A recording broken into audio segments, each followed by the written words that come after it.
नमस्कार सर्वांना, स्वागत आहे तुमचं माझ्या यूट्यूब चॅनलमध्ये. आजच्या व्हिडिओमध्ये आपण जाणून घेणार आहोत की सुख शांतीसाठी अतिशय उपयुक्त असे 50 उपाय व तोडगे मी तुम्हाला आजच्या व्हिडिओमध्ये सांगणार आहे. त्यामुळे व्हिडिओ शेवटपर्यंत जरूर बघा. आणि हो, माझ्या यूट्यूब चॅनलला तुम्ही सबस्क्राईब केलं नसेल तर सबस्क्राईबचं बटन एकदा जरूर प्रेस करा. आणि हो, हे स्वामी भक्तांनो, सर्वांनी कमेंट बॉक्समध्ये श्री स्वामी समर्थ लिहायला बिलकुल पण विसरू नका. चला तर मग व्हिडिओला सुरुवात करूया. 1. घरातील किराणा भरताना शुक्रवारच्या दिवशी भरावा, कारण शुक्रवार हा श्री लक्ष्मी मातेचा आवडता दिवस असल्यामुळे शुक्रवारी किराणा भरल्यावर घरात बरकत राहते. 2. गुरुवारी केलेल्या उपवासाचे पुण्य हे खूप मोठे असते. 3. संकष्टी चतुर्थीचे व्रत करावे व पूजेची मांडणी करावी. चंद्रोदय झाल्याशिवाय उपवास सोडू नये. हे स्वामी भक्तांनो, जीवनातील अडचणी दूर करण्यासाठी कमेंटमध्ये श्री स्वामी समर्थ जरूर लिहा. स्वामींच्या कृपेने तुमच्या ज्या पण समस्या आहेत त्या लवकरात लवकर दूर होतील. श्री स्वामी समर्थ. 4. स्त्री सुक्त किंवा पुरुष सुक्त अभिषेक केलेले पाणी घरातील व्यक्तींनी थोडे थोडे तीर्थ म्हणून प्यावे. 5. महिन्यातील 2 एकादशी करणे शक्य नसेल तर एक शिवरात्रीचा उपवास जरूर करावा.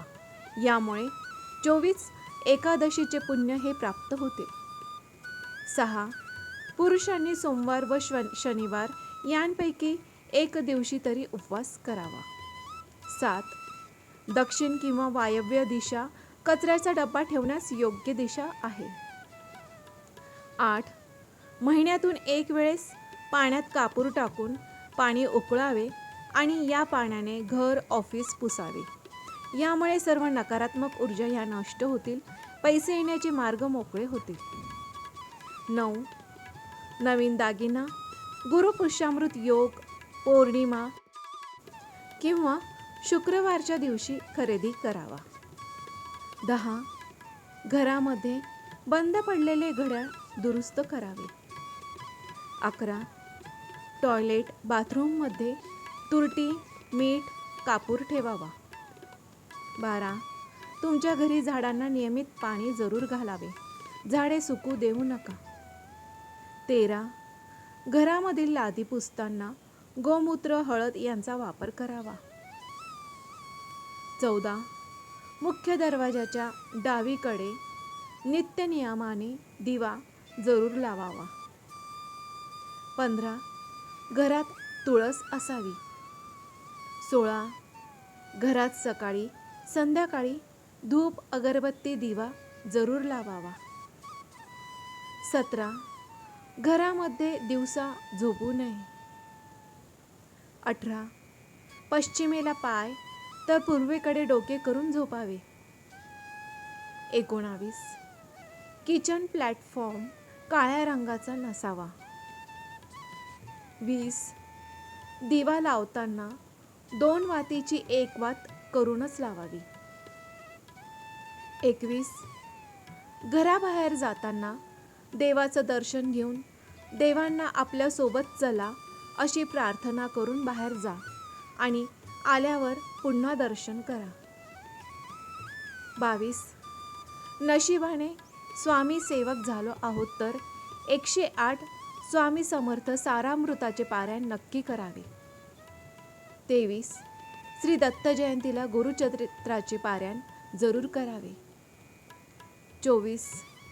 लहान मुलांनी अभ्यासातील प्रगतीसाठी गणपती अथर्वशीर्ष वाचावे. 25. सर्व ग्रह दोष निवारणासाठी आणि उत्तम सुरक्षा कवच मिळवण्यासाठी आपण हनुमान चालीसा वाचणे आवश्यक आहे. 26. बेलाच्या झाडात देवी लक्ष्मीचा वास असल्याने याची पूजा केल्याने दारिद्र्य दूर होते आणि सतत लक्ष्मीची प्राप्ती होते. 27. स्वयंपाकघरात किंवा स्वयंपाकघरातील कोणत्याही भिंतीला आरसा अजिबात लावू नये. स्वयंपाकघरात आरसा लावणे शुभ मानले जात नाही. 28. वर्षभर आर्थिक परिस्थिती चांगली राहण्यासाठी व यश समृद्धीसाठी वर्षातून एकदा तिरुपती बालाजी व कोल्हापूर या 2 तीर्थक्षेत्रास जरूर जावे. यामुळे आपल्यावर लक्ष्मी नारायणाची कृपा होईल आणि त्यांचा आशीर्वाद कायम पाठीशी राहील. 29. कलश कोल्हापूरच्या महालक्ष्मीचा असेल तर शुक्रवारी पाणी बदलावे. तुळजाभवानी माहूरची रेणुका देवी सप्तशृंगी देवीची असेल तर मंगळवारी पाणी बदलावे. 30. आज आपल्याकडे कितीही पैसा सुखसोयी असल्या व मानसिक शांतता नसली तर जीवनास काही अर्थ उरत नाही. असे होत असल्यास श्री विष्णू किंवा श्री लक्ष्मी सहस्त्रनामाचा पाठ जरूर करावा.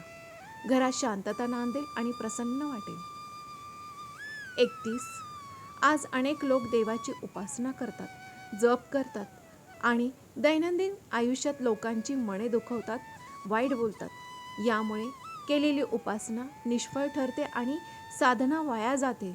म्हणून आपले आचार विचार सदैव चांगले असले पाहिजे. 32.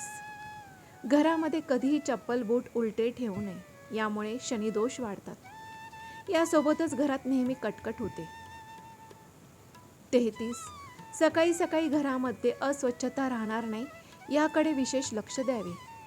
घरामधली दारिद्र्याची देवी अवलक्ष्मीला दूर करायचे असल्यास रोज सकाळी लवकर उठून घर स्वच्छ करावे. 34. जे लोक मोठ्या आवाजात बोलतात, मोठमोठ्याने भांडतात, अशा लोकांचा राहू ग्रह खराब होतो. 35. जे लोक नेहमी दुसऱ्यांबद्दल वाईट बोलतात, त्यांचा केतू ग्रह खराब होतो आणि प्रगतीमध्ये अडचणी तयार होतात. 36. जे लोक जेवणाच्या ताटात हात धुतात, त्यांचे आर्थिक नुकसान होते. 37. ज्या लोकांचा चालताना चप्पल बुटांचा आवाज होतो, त्यांचे ग्रह खराब असतात. पैसा त्यांच्याकडे टिकत नाही, लक्ष्मी निघून जाते. 38. संध्याकाळच्या वेळेस झोपण्याआधी स्वयंपाकघरात खरकटी भांडी ठेवू नये. 39.